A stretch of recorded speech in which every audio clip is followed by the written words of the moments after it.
Roger Quarles Mills was a United States lawyer and politician. During the American Civil War, he served as an officer in the Confederate States Army. Afterwards, he served in the United States Congress, first as a representative, and later as a senator. Background: born in Todd County, Kentucky, he attended the common schools and moved to Texas in 1849. There he studied law, passed the bar, and began practicing in Corsicana at the age of 20, after the Texas legislature made an exception to the usual age requirement. He was a member of the Texas House of Representatives from 1859 until 1860, when he enlisted in the Confederate States Army. He served throughout the Civil War and took part as a private in the Battle of Wilson's Creek, and as a colonel commanded the 10th Texas Infantry at Arkansas Post, Chickamauga, Missionary Ridge and the Atlanta Campaign. House service: he was then elected as a Democrat to the United States House of Representatives and served from 1873 until 1892. In 1891, Mills was a candidate in the Democratic caucus for Speaker of the U.S. House of Representatives, but was defeated by Charles F. Crisp of Georgia. In the 1880s, when Prohibition sentiment was rising in Texas, Mills refused to make any political concessions. Reportedly, he declared in one speech, "If lightning were to strike all the drunkards, there would not be a live Prohibition party in Texas." Elsewhere he was said to have vowed, "A good sluice of pine-top whiskey would improve the morals of the Dallas Convention and the average Prohibitionist." Mills quickly became noted as one of the ablest, if hottest-tempered, debaters on the Democratic side of the House, and, as was commonly agreed, a man possessed of the demon of work. The reporter Frank G. Carpenter described him as true as steel and unpretentious in dress. "He is tall, straight and big-chested," he wrote in 1888. "The distance between the top button of his high vest and the small of his back is longer than the width of the shoulders of the ordinary man, and he has a biceps which, if put into training, would knock down an ox. He is a fighter, too, and goes into this congressional struggle with a brain trained to warfare. He is a successful man, and one who inspires confidence."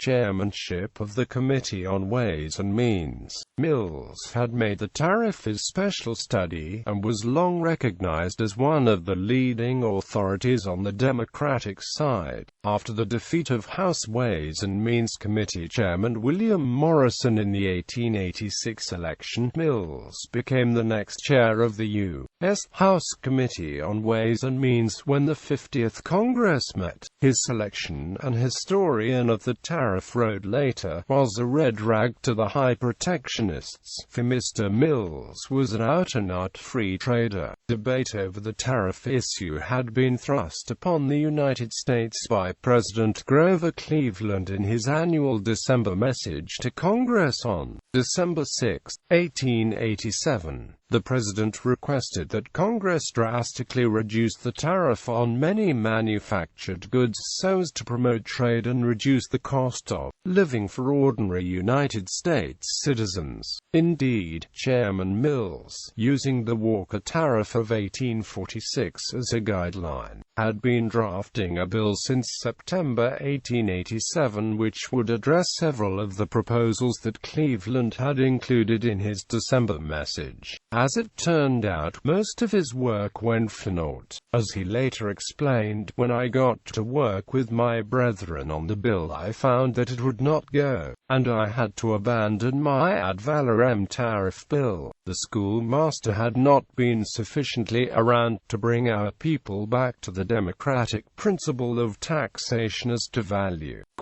This bill became known as the Mills Tariff Bill of 1888. The Mills Bill was reported out of the Ways and Means Committee in April 1888.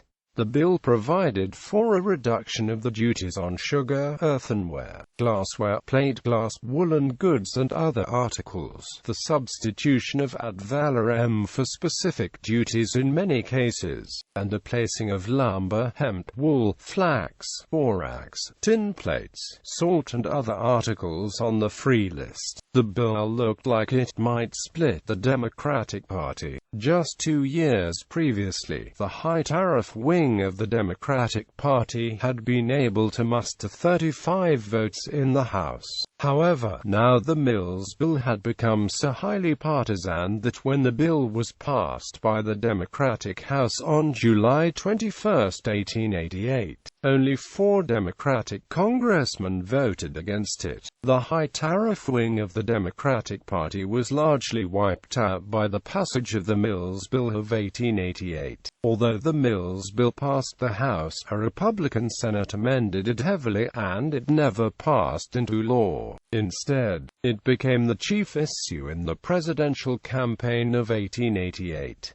Critics warned that American manufacturers could not compete against the flood of British-manufactured goods sure to flood the country, and campaign crowds marched the streets chanting, "No, no, no free trade. If Mills of Texas does not shut down, many other mills will have to," a California newspaper warned. In the 1888 presidential election, Republican Benjamin Harrison, a strong high-tariff supporter, lost the popular vote nationwide to Cleveland. However, Harrison managed to narrowly win both swing states of New York and Indiana, and, thus, Harrison won the presidency in the Electoral College based largely on the tariff issue. Mills was known to have aspirations to the speakership after the retirement of John G. Carlisle in late 1891, with the House returning to Democratic control. The Texas congressman put himself in the running against Georgia Congressman Charles Crisp. Before the caucus met, Mills had 120 votes pledged to him, and if all of them had kept the word,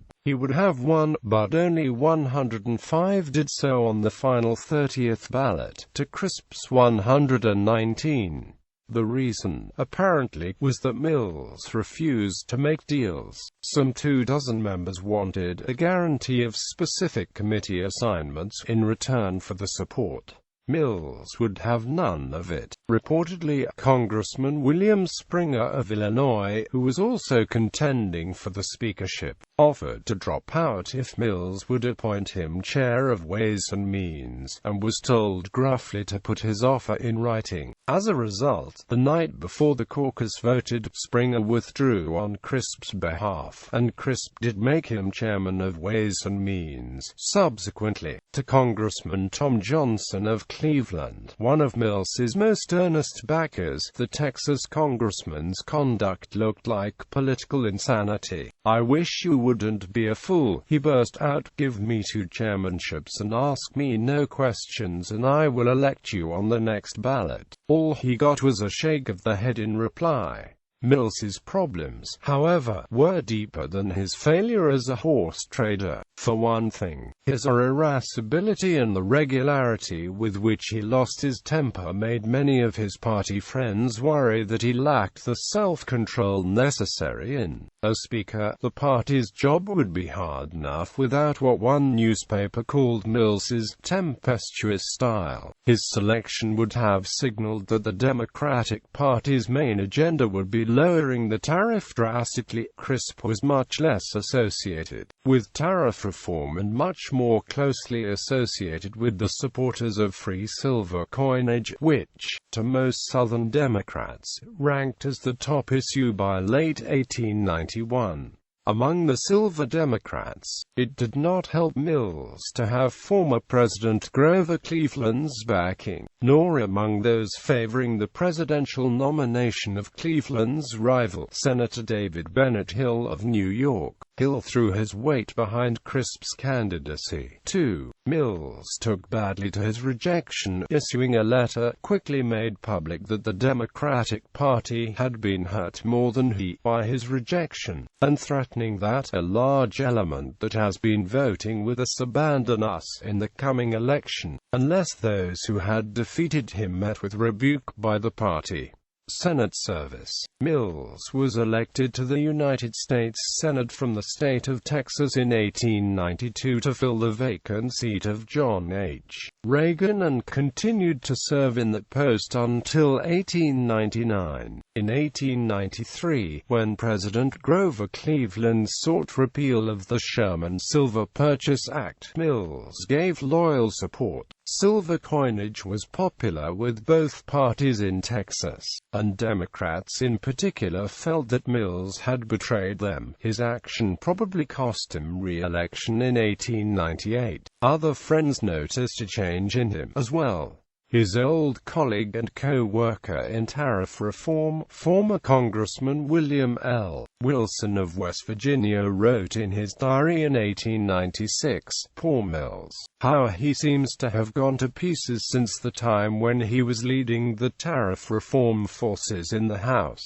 and a welcome and strong speaker on the great issue all over the country. Today he made one of the most extreme and wild jingo speeches in the Senate on the Cuban question that has marked the whole debate. Not less erratic has been his course for 2 years past on the financial question." Later life. He died in Corsicana, Texas. Roger Mills County, Oklahoma took its name from Wahida Mills,